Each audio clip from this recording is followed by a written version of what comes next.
Last class में अपन ने Golgi काय की बात की थी, ठीक है। इसके आगे अपन आज लाइसोसोम की बात करते हैं कि भाई पहले अपन क्या एक झिल्ली वाले कोशिकांग पढ़ लेते हैं जो आपके सिलेबस में है, फिर उसके बाद बिना झिल्ली वाले दोहरी झिल्ली वाले से थोड़ा क्या सही रहेगा। तो लाइसोसोम की बात करते हैं कि भाई लाइसोसोम क्या होता है, ठीक है।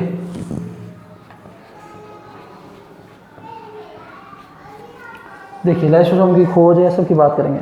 देखिए लाइसोसोम की जो खोज है वो 1955 में डी डवे के द्वारा की गई थी। 1955 के अंदर 1955 सी डी डुवे, ठीक है। इंग्लिश में बोलते हैं इसे ऐसे, देख लीजिए इसे इस तरह से, ठीक है। 1955 में की थी और 1974 में क्या किया गया था, नोबेल पुरस्कार से सम्मानित किया गया था। आपको पता है साइंस का सबसे बड़ा पुरस्कार है वो नोबेल पुरस्कार ही माना जाता है, नोबेल पुरस्कार ही है। और लाइसोसोम को सर्वप्रथम यकृत कोशिकाओं में देखा गया था। नॉलेज के लिए भी कहाँ सबसे पहले कहाँ देखा गया था, सर्वप्रथम यकृत कोशिकाओं में देखा गया था। यकृत कोशिकाओं में देखा गया था सर्वप्रथम, ठीक है। इसके आगे अपन बात करें तो लाइसोसोम क्या है, एक छोटी थैलीनुमा संरचना होती है जिसमें पाचक एंजाइम भरे रहते हैं। तो लाइसोसोम क्या है, एक छोटी थैलीनुमा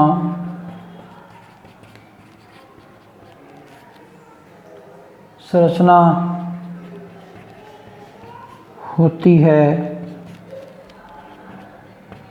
है जिसमें पाचक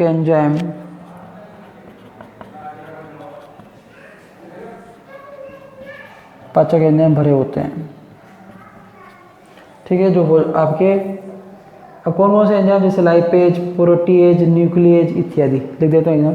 कौन कौन से आपके एंजाइम पाए जाते हैं, लाइपेज, प्रोटीएज, इसके अलावा न्यूक्लिएज। ये एंजाइम्स क्या होते हैं आपके, लाइसोसोम जो है वो थैलीनुमा संरचना है, उसके अंदर ये एंजाइम्स पाए जाते हैं जो किसी चीज़ के अपघटन में, ठीक है, योगदान देते हैं। अब देखिए इसकी बात करते हो कि लाइसोसोम कैसा है। तो लाइसोसोम एक झिल्ली युक्त कोशिकांग है। लाइसोसोम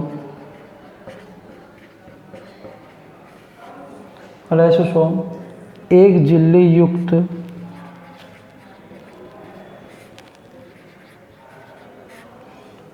युक्त कोशिकांग होता है, ठीक है। और अब देखिए इसमें और इसकी कुछ जानकारी बात करते हैं। देखिए कि भाई लाइसोसोम जो है छोटा अंग है और विभिन्न आकार व व्यास के होते हैं, ठीक है।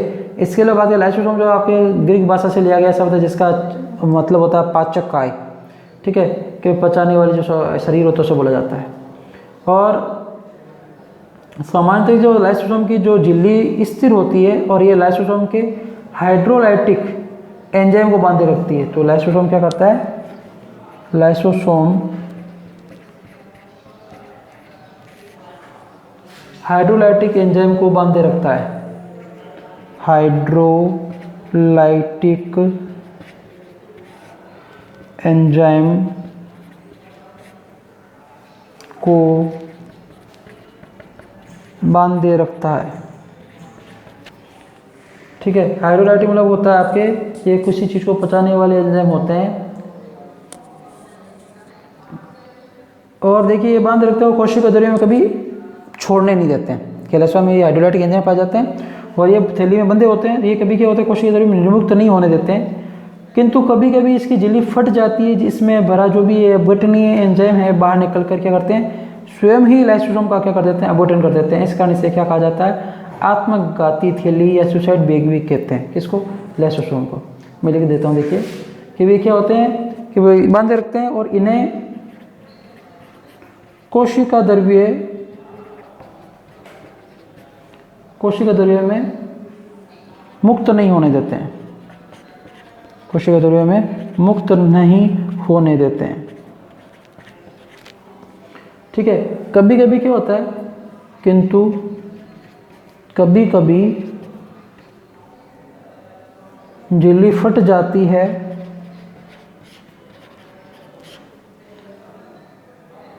झिल्ली फट जाती है और अपघटनीय एंजाइम, झिल्ली फट जाती है और अपघटनीय एंजाइम बाहर निकलकर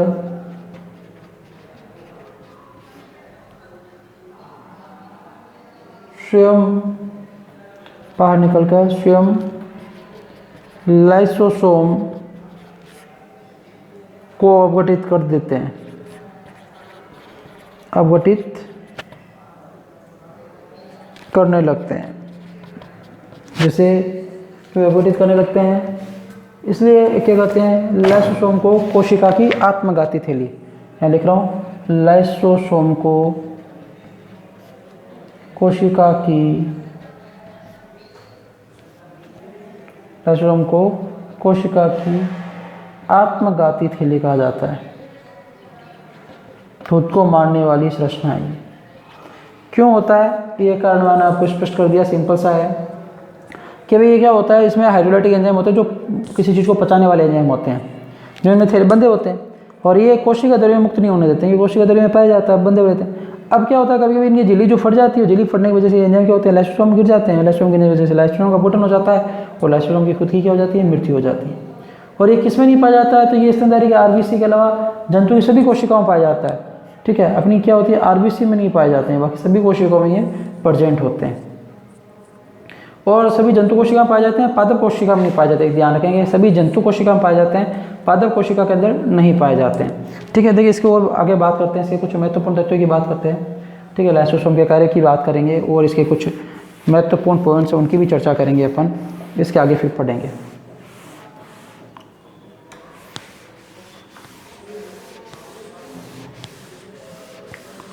ज़्यादा बड़ा कोशिकांग नहीं है लाइसोसोम, छोटा ही है।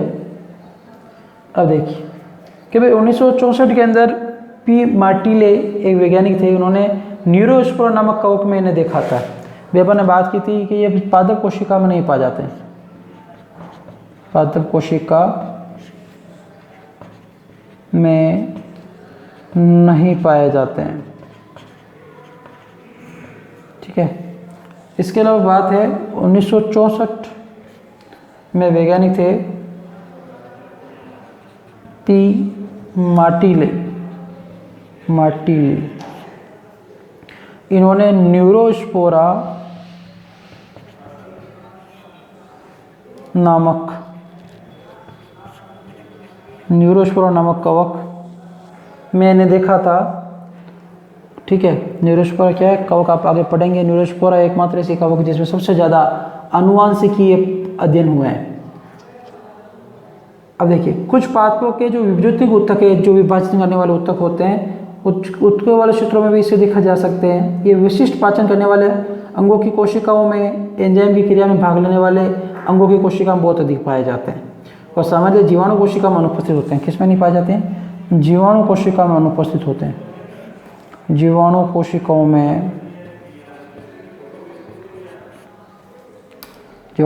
में अनुपस्थित। ठीक है, और इसकी देखिए डायग्राम बनाए सिंपल सा, तो बहुत ही सिंपल सा डायग्राम एक छोटा सा बना लें। वैसे स्पष्ट डायग्राम तो होता नहीं इसका कुछ, फिर भी देखिए कुछ कोशिश करते हैं बनाने की कि भाई कुछ इस प्रकार की इसकी ये संरचना होती है गोलाकार और ये इस प्रकार से पाया जाता है। ठीक है, अब इसके अंदर क्या होते हैं, एंजाइम्स भरे होते हैं पूरे, ऐसे बना लेते हैं एंजाइम।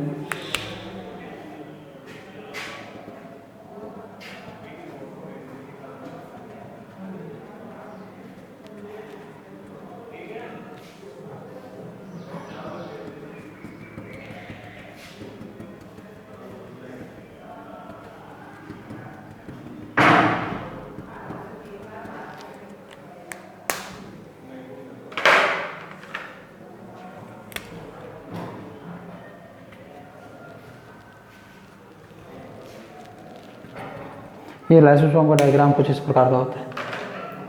ठीक है, अब देखिए अपन बात करते हैं कि भाई लाइसोसोम की संरचना की बात करें।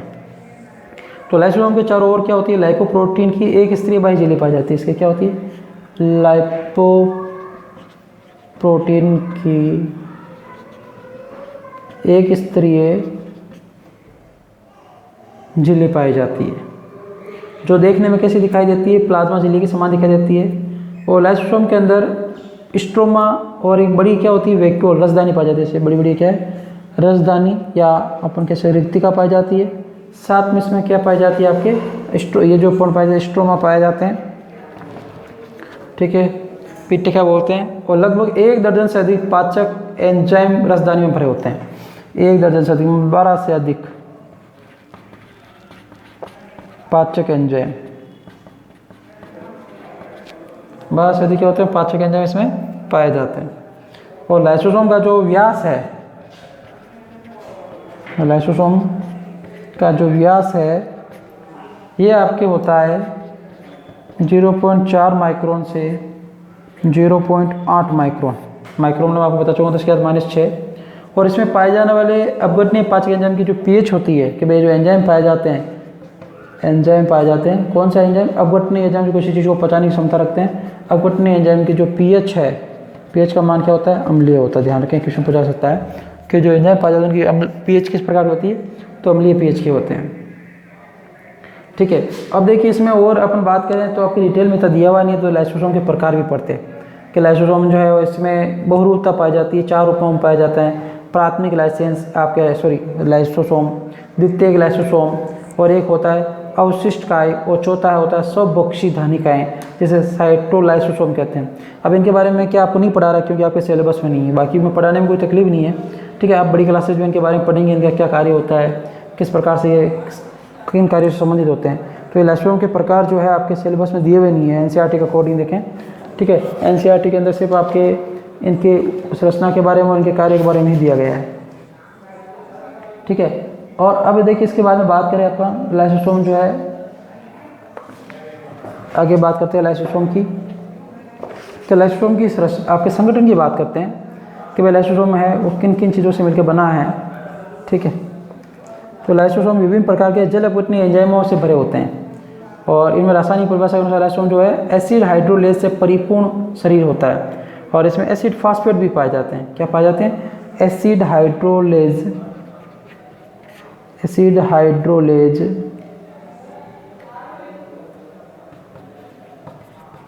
और क्या होते हैं, एसिड हाइड्रोलेज के अलावा इसमें आपके एसिड फास्फेट भी पाए जाते हैं। एसिड फास्फेट ये तो ये इसके अंदर पाए जाने वाले अम्ल होते हैं जो इस प्रकार के पाए जाते हैं। अब अपन बात करते हैं लाइसोसोम के कार्य, कि भाई लाइसोसोम क्या क्या महत्वपूर्ण कार्य करता है, ठीक है। इनके कार्यों की बात करते हैं। देखिए तो लाइसोसोम के कार्यों की बात करेंगे कि लाइसोसोम क्या क्या कार्य करता है। देखिए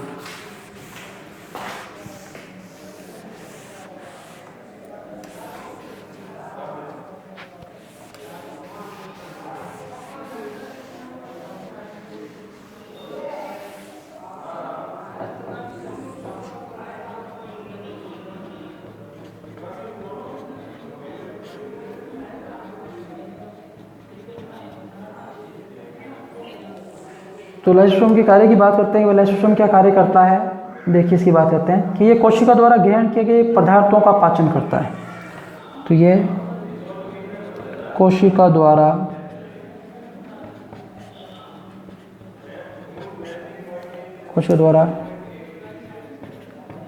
ग्रहण किए गए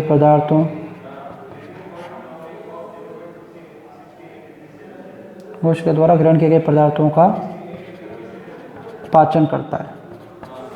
तो कहने हम लोग हो गया पाचन में इसका महत्वपूर्ण योगदान होता है, ठीक है। अब देखिए इसमें अपन और देखिए कि कोशिकीय पाचन क्या करता है। देखिए ये अंतरा कोशिकीय भी पाचन है। देखिए कि ये क्या करता है, लाइसोसोम अपनी ही कोशिकाओं के पदार्थों का भी पाचन कर सकता है और भोजन की कमी के दौरान शारीरिक क्रियाओं का आवश्यक ऊर्जा देने के लिए अपनी ही कोशिका में उपस्थित प्रोटीन, वसा, पॉलीसेकेराइड का पाचन करता है। जो कोशिका को ऊर्जा की आवश्यकता होती है तो अपनी कोशिका में जो प्रोटीन, वसा, पॉलीसेकेराइड होते हैं उनका ये पाचन कर देता है। इसके अलावा ये आपके फेगोसाइटोसिस, एंडोसाइटोसिस ऐसी क्रियाएं भी दर्शाता है।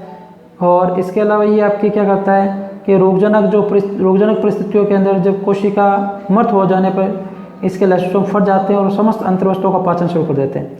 और ये क्रिया क्या कहलाती है? स्वपाचन या कोशिका पाचन कहलाती है। ये कभी कभी क्या होता है, रोगजनक शरीर में आ जाता है, तो इस ऐसी परिस्थिति में कोशिका क्या हो जाती है? मृत हो जाती है। और कोशिका में लाइसोसोम तो होता ही होता है, तो लाइसोसोम क्या हो जाता है? फट जाता है। और लाइसोसोम फटने से जो तो इसमें जो आपके पाचक एंजाइम पाए जाते हैं वो क्या हो जाते हैं? आपके समस्त जो अंतर्वस्तु हैं उनका भी क्या कर देता है? पाचन कर देता है। तो ये स्वपाचन या कोशिका पाचन में भी क्या करता है? योगदान देता है। इसके अलावा अपन बात करें तो ये निषेचन के दौरान शुक्राणु के शीर्ष पर स्थित एक्रोसोम लाइसोसोमल एंजाइम विस्तरण करते हैं, जो अंडाणु के चारों ओर कवच को बोलकर शुक्राणु को अंडाणु के साथ संयोजित करने में सहायता करते हैं। देखिए सुनिए, मैं पूरा प्रोसेस आपको समझाऊंगा। अभी पहले एक बार लिख देता हूँ आपको समझने के अच्छे से कि निषेचन के दौरान, देखो पूरा प्रोसेस होता हूँ क्या होता है। निषेचन के दौरान शुक्राणु के शीर्ष पर क्या होते हैं? लाइसोसोमल एंजाइम पाए जाते हैं। लाइसोसोमल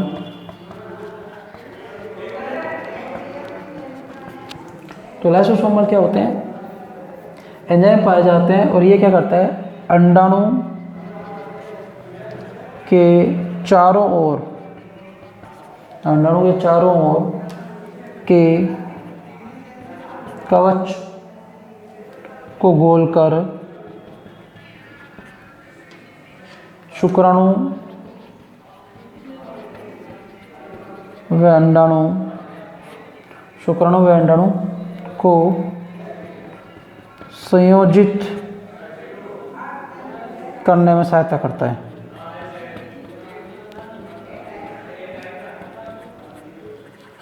देखिए कैसे, समझिए कि भाई ये मान लीजिए शुक्राणु है और ये अंडाणु है।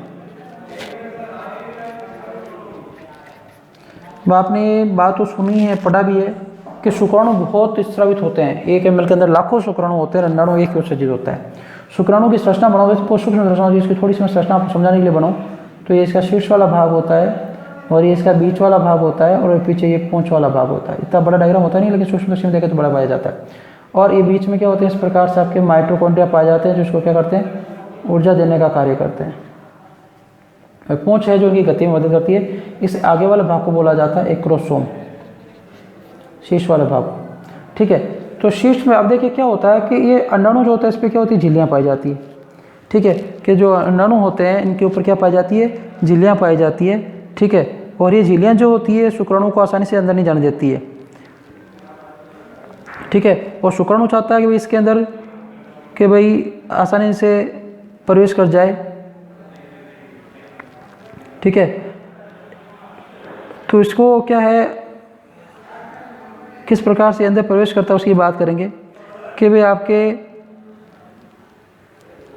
शुक्राणु जो है वो अंडाणु को किस प्रकार से भेजता है, इसकी बात करने वाले। देखिए भाई अपन क्या प्रोसेस क्या रहता है कि शुक्राणु को पहली बात तो अंडाणु का होता है फैलोपियन ट्यूब के अंदर होता है। शुक्राणु को गति करते हुए फैलोपियन ट्यूब के पास पहुंचना होता है। अब शुक्राणु इसके पास पहुंचे, शुक्राणु छोटा सा शुक्राणु इसके पास पहुंचे, अब शुक्राणु को इसके अंदर जाना जरूरी होता है। तो ये जो झिल्लियाँ पाई जाती है जो अंडाणु के अंदर नहीं जाने देती, तो इस शुक्राणु जो होता है इसके ऊपर ये जो शीर्ष वाला भाग है एक्रोसोम, यहाँ पे क्या पाया जाता है? लाइसोसोमल एंजाइम पाए जाते हैं। यहाँ पे अपघटनीय एंजाइम पाया जाता है। ये अपघटनीय एंजाइम इस तरह होता है जिससे झिल्ली क्या हो जाती है? हट जाती है, और ये शुक्राणु अंदर प्रवेश कर जाता है। और ये शुक्राणु और अंडाणु मिलने से फिर क्या होता है? आपके युग्मनज बनता है, द्विगुणित संरचना बनती है, जिससे क्या होता है? बच्चे का निर्माण होता है। तो कहने का मतलब शुक्राणु और अंडाणु को मिलने में, संयोजित होने में लाइसोसोम का बड़ा योगदान है। क्योंकि इसमें यदि ये लाइसोसोमल एंजाइम नहीं होते, अपघटनीय एंजाइम नहीं होते, तो ये आपके अंडाणु की कोश का जो आपके बाहरी आवरण को गला नहीं पाता, उनको हटा नहीं पाता, और हटा नहीं पाता तो ये अंदर नहीं जा पाता, और अंदर नहीं जा पाता तब तक क्या होते हैं? आपके निषेचन नहीं होता, युग्मनज का निर्माण नहीं होता है। तो कहने वाले एक शुक्राणु नहीं होता, बहुत सारे शुक्राणु आते हैं। ठीक है, यहाँ पे क्रिया करते हैं, तो उसमें से एक ही शुक्राणु इसके अंदर प्रवेश कर पाता है। ठीक है, जैसे शुक्राणु प्रवेश कर जाता है तो इनमें क्या होती है? संकुल संरचना बन जाती है, उसके बाद शुक्राणु का अंदर प्रवेश नहीं हो पाता है। तो कहने का मतलब क्या हुआ? शुक्राणु जो है और अंडाणु के संयोजित होने में, ठीक है, लाइसोसोम का मुख्य योगदान। इसके बिना क्या होता है? नहीं संततियों का निर्माण नहीं हो पाता, युग्मनज का निर्माण नहीं हो पाता है। तो शुक्राणु की गतिशीलता तो महत्वपूर्ण ही है। इसके अलावा ये एक्रोसोम नामक एंजाइम, एक्रोसोम में एंजाइम जो पाया जाता है लाइसोसोमल एंजाइम, जो आपके इसको गला के इसकी बाहरी आवरण को, ठीक है, किसके बाहरी आवरण को? अंडाणु के बाहरी आवरण को गला के शुक्राणु को प्रवेश करने में मदद करते हैं। फिर जब ये प्रवेश हो जाता है तो एक संरचना बनती है द्विगुणित, जिसे कहते हैं युग्मनज। युग्मनज ही आगे जाके क्या करता है? नई संतति का निर्माण करता है, नए जीव का निर्माण करता है। तो इस चीज़ का खास तौर से ध्यान रखेंगे कि शुक्राणु जो है, शुक्राणु और अंडाणु के मिलने में किसका मुख्य योगदान है? लाइसोसोम का मुख्य योगदान है। और लाइसोसोम जो एंजाइम है, लाइसोसोमल एंजाइम कहाँ पाए जाते हैं? आपके शुक्राणु के शीर्ष वाले भाग में पाए जाते हैं। ताकि अंडाणु से अच्छे से क्रिया कर सके। अब देखिए इसके आगे बात करें कि ये क्या करता है, अस्थि निर्माण में भी योगदान देता है। अस्थि निर्माण देखिए किस प्रकार से, देखिए कि अस्थि भवन के निर्माण में सहायक होता है, ठीक है, कि वस्तुओं के निर्माण में योगदान देता है। इसके अलावा ये पादपों बीज अंकुरण में समय लाइसोसोम एंजाइम मुक्त होते हैं जो बीज को संग्रहित भोजन को अपघटित कर पादपों के उपयोग हेतु तैयार करता है। और मृत देखिए इसका एक तो हो गया अस्थि निर्माण में योगदान देता है।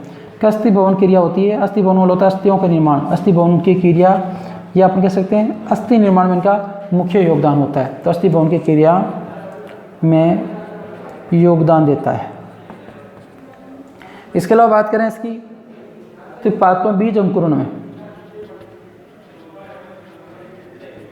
तो ये बीज अंकुरण क्या है कि बीज को अपन बो दिया, इस बीज में बोने के बाद इससे क्या होता है, नवोदित पौधे का निर्माण होता है। तो बीज अंकुरण के अंदर क्या पाया जाता है, आपके अंकुरण के समय जो लाइसोसोम जो होते हैं एंजाइम, यहाँ पे क्या होते हैं इसमें जो लाइसोसोम होते हैं वो एंजाइम मुक्त करते हैं, और एंजाइम मुक्त होने की वजह से जो बीज में संग्रहित भोजन जो है इसका क्या होता है, अपघटित होता है, पादप इसका उपयोग करता है, फिर क्या होता है अंकुरित होते हैं। तो बीजों के अंकुरण में किसका योगदान है, लाइसोसोम का मुख्य योगदान है, जिससे क्या होता है नवोदित पौधे का निर्माण होता है। तो बीजों के अंकुरण में इसका योगदान है। और मृत कोशिकाओं के अंगों को अपघटित करने, जो शरीर में कोशिकाएं मृत हो चुकी है, मृत कोशिकाओं के जो अंग पाए जाते हैं, तो मृत कोशिकाओं के अंगों,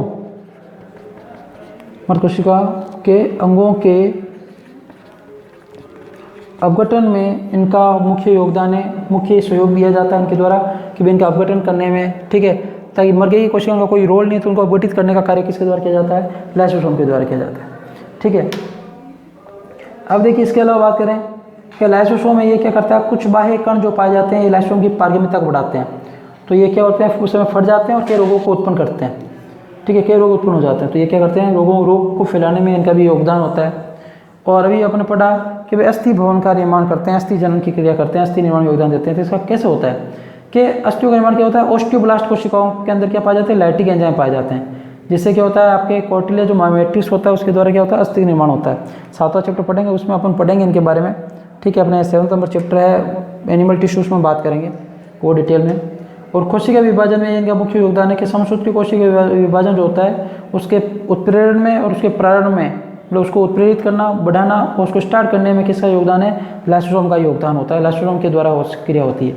और गुणसूत्र विच्छेदन में देखिए कि ऐसा माना जाता है कि लाइसोसोम में उपस्थित डीएनए एज एंजाइम, कि लाइसोसोम होता है उसमें डीएनए एज एंजाइम पाया जाता है, ठीक है। तो ये डीएनए एज एंजाइम और अन्य एंजाइम जो होते हैं वो गुणसूत्रों का विखंडन करते हैं, क्या करते हैं, गुणसूत्रों को तोड़ने का कार्य करते हैं। तो गुणसूत्रों के विखंडन में इसका योगदान है, गुणसूत्रों के विखंडन में योगदान, कि गुणसूत्रों को तोड़ने में इसका महत्वपूर्ण योगदान होता है गुणसूत्रों को। इसके अलावा अभी अपन पढ़ लिया पादपों के बीज अंकुरण में योगदान देता है, ठीक है। कैसे अभी पता है कि बीज में जो खाद्य सामग्री तो उसको क्या कर देता है, अपघटित कर देता है, जिससे क्या होता है पादप के द्वारा पूरा उपयोग कर लिया जाता है। पादप उसको उपयोग करने के बाद क्या होता है, नए पौधे का निर्माण होता है, नवोदित पादप का विकास होता है, ठीक है। तो ये तो हो गई आपके लाइसोसोम की जानकारी पूरी कि भाई लाइसोसोम क्या होता है, इसका क्या महत्वपूर्ण रोल है, ठीक है, किस प्रकार की ये क्रियाविधि को नियंत्रित करता है, ठीक है, इसकी खोज किसने की, ठीक है, इसका आत्मघाती थैली क्यों कहते हैं। इस सभी पॉइंट पर अपन ने आराम से डिटेल में बात की कि भाई इसका क्या योगदान रहता है, किस प्रकार से महत्वपूर्ण कार्य करते हैं, ठीक है।